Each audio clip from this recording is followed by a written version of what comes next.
I used to collect animal shit. I had this big table. I painted it the color like National Geographic binder and put a lip on it, had a glass lid, and I had like grizzly bear feeding on white bark pine nuts, grizzly bear feeding on elk, grizzly bear feeding on grass. I had a black bear that out a bear claw. I had a coyote that out a fawn's hoof. I had like just an amazing collection. So people always like to have a laugh, like, oh, you dumb redneck. But there's a lot you can tell from looking at, touching, examining animal shit. I'm Steven Rinella. I'm a hunter and a tracker, and this is The Breakdown.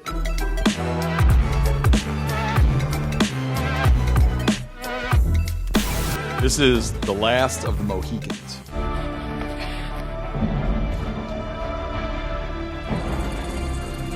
Pause this here. I already don't like it.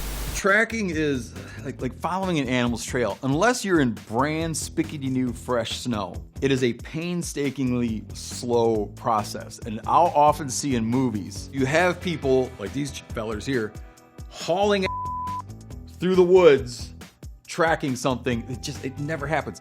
Dogs can't move a trail fast. He still has to stop and grub it out and put his nose in there and smell it. Nothing goes fast like this. He stops to look at a mossy rock. His physicality is like, aha, just what I'm looking for on the top of this mossy rock. I mean, it's not like he's got an arm. The deer's got an arm that he reaches out and like scratches the mossy rock. It's not even one that can be really taken seriously. Fast forward a bit. Stop here. I think directors are always let down by the animals that live on the continent where they're filming. I feel that directors, when they're not outdoorsmen, and then some person, the props person, whoever the hell, the animal handler, presents them with a suite of plausible animals. The ones that would be there always seem to not like measure up to their expectations, and they lean into the majestic European stag. For a guy like me to watch it, I always watch this stuff and it just makes me depressed. If you like animals, you like being out around animals and experiencing animals, you fall in love with the way nature is. And then you watch film renditions of it, and they don't love what it is. They wish it was different, you know? And I'm kind of like, who are you to wish nature behaved differently than it does when it in and of itself is perfect?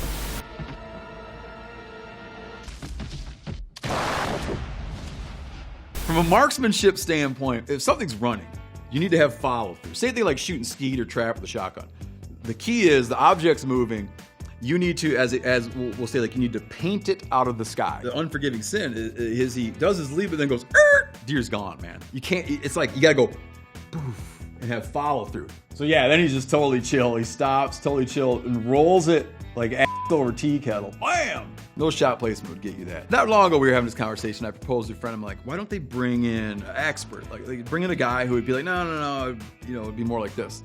Someone said they do, but they don't listen to him. It's not a good scene. The good, the bad, and the ugly. Everything about this movie is perfect. I mean, just from a cinematic experience, it's just a great movie, man. A nice thing about tracking scenes where they're tracking on horseback is it sort of negates what I was saying earlier about how slow everything is. Like the horse just leaves a big ass track, especially wearing a shoe, it gouges the ground up.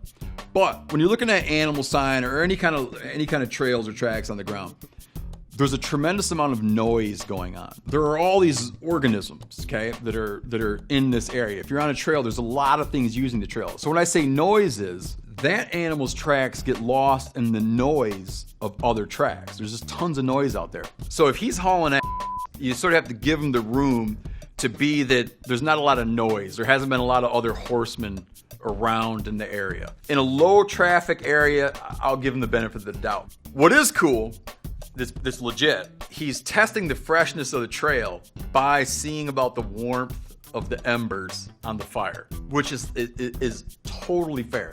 And it's still today, man, like you can feel like a really, really fresh animal, like a really fresh bear. You can put your hand on it and feel the temp. Oh man, I touch bear shit all the time. Like I touch it with my hand or touch it with my boot. He takes a drag. He likes what he's tasting. And then, as he should, he looks up because he's not too far off. If you find a cigar that's still smoking or a cigarette that's still smoking, the son of a bitch that smoked it is not far away. Now, this would lead me to believe that Clint Eastwood's making fires within minutes of themselves because his last fire was still smoking. So he's like colder than hell. But his last fire was still smoking. This fire's smoking. Clint's making a lot of fires and this guy's onto him. Let's say that this guy's hauling ass on horseback and he's really like pouring the coals to it and moving along on horseback. Is it plausible to keep tracking someone along? It depends. It depends on the weather. If you're in a dry location where it's not raining, something's making a track on a fairly undisturbed surface, the track can last for days. We'll often find, like, if we'll be looking for elk, we'll find elk tracks or deer tracks that could be weeks old. It's hard to follow it. It's hard to imagine like this continuous line flowing. It's more like overheard snippets of conversation that you're picking up when you're in sort of a mixed landscape. But yeah, running around the desert on a road, if no other dude rode a horse through, yeah, I can see it. Let's say you're following a trail and you lose it. You got it pretty good, whatever, you're following tracks, and all of a sudden something happens. We call it cutting cookies or cutting circles. I'll do a short one. Then that doesn't work, I'll bump out. Depending on what's going on, I'll bump out 5 feet, 50 yards, I don't know. And I'll do another half circle. I'll bump out and do another half circle. Broadening my range, trying to find where that thing passed through again.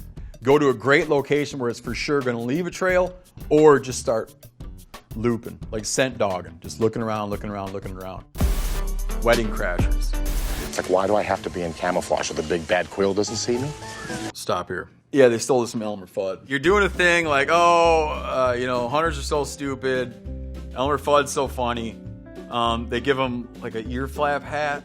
I don't hunt with anyone who like puts the ear flap hat on. It's warm out. Elmer Fudd needs to sue whoever made this movie. Hollywood loves eating steaks in restaurants, and they love that people that hunt for stuff and eat it are just rednecks. But let's go on.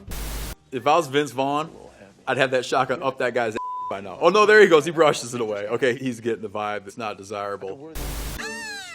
Okay, freeze this frame. One thing real bad, 2 things good. Okay, he's got control of the weapon. It's not flopping around lackadaisically. He's got it under his control. The problem is he has his finger in the trigger guard. The reason you wouldn't want to put your finger in the trigger guard is because that's where the trigger is. And once you hit the trigger, there's a strong probability of the gun going off. My 9-year-old would no way in the world walk around with his finger in the trigger guard like that. Don't put your finger on the trigger till you want that thing to go off, or till you're like ready to shoot. So now here's the whole crew. They're doing it what you call a drive, where you're trying to flush game and you're moving through good habitat trying to flush game. If you were doing that, you would never be like that close to people. You still maintain a distance of 10 yards at a minimum. So these guys are packed up. He's got his finger where it's supposed to be. My guess is that Bradley Cooper, in his past, has had some exposure to firearms. It's a very natural finger position and a very natural carry, and leaning up like that, like if you're walking in a line, people in front of you, like it's okay to do that. To the right! What are they shooting at? Like they're shooting and aiming, but there's nothing there to aim at. He's just saying to the right. So it's like, oh, I get it. They're so trigger happy. They would just shoot to the right because someone said shoot to the right in the absence of any visual target. They don't know what's going on. But when Wilson shoots, and it's like someone's tied a rope from a car to his back and is dragging him through the woods. Why is his recoil so much more abusive than his compatriots, the recoils of their shotguns? It's like watching Elmer Fudd. Like, it's just cartoony, and it's got an agenda that makes me uncomfortable. The Revenant. This is the real, what actually happens here. The Hugh Glass story. Gets mauled by a grizzly. 2 other trappers, mountain men, are supposed to stay with him. And the assumption is he's going to die overnight. So Jim Bridger and another guy are tasked to stay with him and watch him die. And they get chicken because they're trespassing on Indian lands. They're afraid of retribution from the tribe. So they split. And in real life, Hugh Glass then has his harrowing journey, crawls back to civilization, confronts the guys that left him, and takes no vengeance. So the story is a story of like forgiveness. It's fortitude and forgiveness. Then it gets turned into a movie, and it winds up turning into this big vengeance tale of him. They just add all this bullshit in, like the guy kills his kid and he's got to track him down and kills him, and it just twists like what the purpose that the story has always served about resilience and forgiveness. Bam! Got him. Yeah, it's a good shot.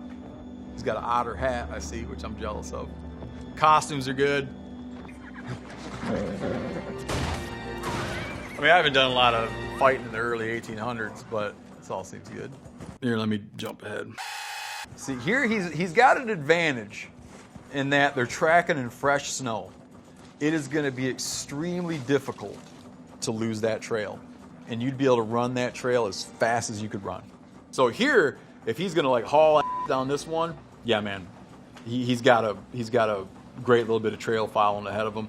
If you really wanted to trail that for a long time, he goes in that powder, and then it gets warm during the day, and that snow softens up, and then it gets cold at night, and that snow freezes. It like encases that track, and then that track will hold. That track will stay relevant for a long time. And an additional thing is in that pretty high elevation, deep snow situation, probably not a lot of big game animals around. Probably not a lot of elk around and other stuff that could create other noise and confusion when you're following the trail. You could switch over to stick a moose hoof on there, but it's just humans and animals don't walk the same, you know. We're a little bit similar to a bear, our placement, but again, a bear's got too many feet. Now he's in an area with a lot less snowfall. This guy's got he's got his groove down good. He knows to move very slowly. Like eyes pick up movement. Eyes pick up fast movement. Slow movement's hard to pick up. I was so depressed during this whole movie. I wanted to like it bad. Out of Africa. I already like it. I've never seen this movie, but I already like it because those are some great looking prints, man. It's like a good looking track and they're on a good looking trail. Here we have like an African tracker tracking native game in Africa. And so the poetic license or freedom that I'm going to give this guy is great. And I'm expecting to see some like Herculean tracking efforts. Okay, she's going to blow this guy right in the back with that gun. Not great muzzle control. That would make me real uneasy to have two guns trained on my back. Lion. Careful, the wind's behind us. We haven't touched on wind. Animals smell things where if a smell hits them, it's almost like it's giving it a blow. Meaning it'll like react the way you might react from the knowledge that my fist is coming toward your face. They feel smell. We even do a thing called wind bumping. So let's say you got a thicket, you know there could be something hiding out in the thicket. You could pass through up here, let that wind carry your scent down and scent bump it. When you have topography, like in mountain hunting, you know that when the air cools, the air will drop. When it warms, it'll rise. You're on a slope here, okay? And there's a elk here. And you're gonna be going up like this to find that elk. And in the morning, it might be that the scent, because the air is cooling, coldest part of the day in the morning, that cold air is gonna wash down. Then the day is gonna warm up, the sun's gonna come up, you'll be able to see the sun, you'll feel the temperature change, it'll come up a degree, and all of a sudden that air will wash back up. In terms of stalking or tracking or anything, we're always thinking about what are the thermals doing right now. You can be in an area, like you could be in a valley, like let's say here's a valley, okay? And where my hands come together is a stream coming down. You could be on the side of the valley and have a side slope. But if this thing's got a stream in it and it's got cold water and that cold water's rushing downhill, that cold water that's right here will cool the air enough that it'll create a downstream thermal running down along the top of that water because the water cools the air and the cold air goes down. So you could be in a situation where you're trying to stalk something, but the wind's no good, but then you get in that creek bed and walk right up that creek bed and you're taking advantage of this downwashing airflow that defies the dominant wind direction that could be washing across, spilling down the hill, crossways around the hill. So like that Robert Redford here, the fact that he's aware of wind is cool. I like it. It's a great mention. The fact that he thinks that the wind is going to make it come into him and attack him, I feel like the opposite would happen. It'd pick up his odor and slip out. Oh. It's plausible that you could get up that close to something that's feeding on something that wouldn't know you're there, especially because they're so distracted. They have like a lot they're paying attention to. If it was just bedded down, no, you don't get up. They're going to at any kind of distance. But spatially, I'm not clear. A couple years ago, my brother lives in Alaska. He was going up a river moose hunt, and he passes this camp, and he shoots a with a guy. And their hunt gets over, and they get back to town, and he's reading the newspaper about a guy that got mauled by a grizzly on the same river he was hunting. And lo and behold, here's the picture of the victim.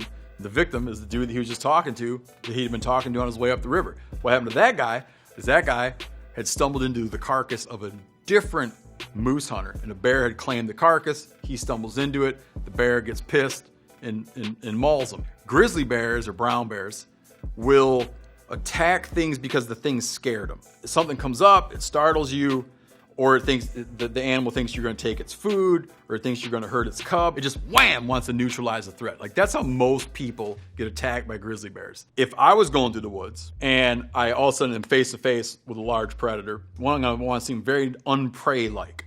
Arms in the air. I'm going, hey. We yell, hey, a whole bunch. Arms up. If you're with someone, you get close together. Everybody's arms are up. You're yelling loud, and you're walking away. You're not turning tail and running, because when you're turning tail and running, you could like trigger this sort of predatory thing, like, oh, I was gonna eat it, now it's getting away, let me go get it. Instead, you're like, don't mess with me, I'm walking away from you. If it doesn't know you're there, like if you walk up and there's a moose carcass laying there, and there's a bear on it, I would very quietly just get the hell out of there. What the hell are they doing in this movie anyways? I don't even know what this movie's about. So here comes the lioness. Bam! Rolls it. Now here comes the, oh. Yeah. Yeah, I'll buy it. That's fine. People nowadays might have a different appetite toward that, but in a situation like that, man, I wouldn't do anything differently than that. This is Jeremiah Johnson. This is my favorite movies of all time. For me and my peers growing up, we all wanted to be mountain men. This was like our anthem, man. Here's an American elk in where he should be. That elk is out there and it's during the rut and he's bugling like woo, because it's breeding season. A bull has this, he's got a number of noises he'll make too. They'll go like, they're talking to each other softly.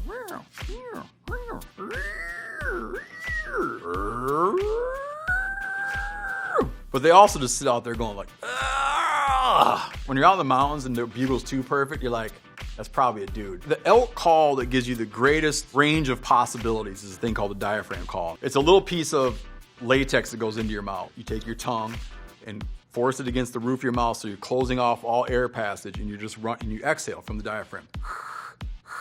And you can take that thing in your mouth and you can make a wide array of elk sounds. My feeling is that they're just dubbing in the sound of a bugle to make him seem like he's up there bugling, but I don't think that's what that elk's doing. That elk's uneasy. See here, he's gonna hit this bull. He gets a very good hit on this bull. Yeah. I would bet you that elk was shot. How do you know? Just everything about it. You can't fake it. I'm not saying it's him, but that elk is shot by a firearm. Let's go back. What if he sees our feet? Elk don't know how many feet a horse have. The strategy is legit because at this time in American history, there's a great abundance of feral horses out in the landscape all across the American West. The fact that this thing's like comfortable with a horse coming by, sure. The Deer Hunter. It's a great movie. Harrowing movie. Topography looks good. Outfits look good. The back tags is a nice touch. Back tags are fading out now, but in this area, you had to wear your license on your back, so it's good that they had the back tags thrown in there. It was meant to be that a game warden or whoever could just look at you walking away and see your license number. They're less common now. We've kind of gotten away from back tags. One of these guys seems to be following blaze orange laws and someone doesn't. Most places when you're hunting with a firearm during firearm deer season, you have to wear blaze orange because it's easily identifiable and visual to other hunters. When they introduced blaze orange laws, it really had a pretty sudden and dramatic impact on hunting accidents, just people being able to see each other. Here's where everything gets horrible. The thing is, he's hunting deer, and everything looks good, but they did the thing where they insert the wrong damn animal. If I was him, I'd be like, dude, this is gonna not work out. But he stays on it. This is like very typical, where you'll catch a glimpse, and like, here's this thing, and it goes over the hill. So you quickly, but quietly, move and try to anticipate based on the roll of the land where you want to pop up, where you're going to have a good view, what your wind's doing. So that kind of stuff's good. Where it gets goofy is they're building a sequence where the two things aren't tied. They're just like taking B-roll or they're taking footage of this thing d***ing around and then a hunter doing like what looks plausible. But when you wed the two together, the behavior of the deer and the behavior of the hunter don't wed. Wow! That was harmed in the making of this film. That's a dead deer. Can't see a wound on it, which is weird. There might be a little blood up there. There's this kind of like rawness to movies from this era. And to see that, it's like you're seeing the life leave something. We're kind of like very in tune, sort of sharp animals when it comes to stuff like that. This is like, this is like Adirondack deer country. It's pretty rugged, but sure, man, the right kind of territory. That was The Breakdown. Thanks for watching.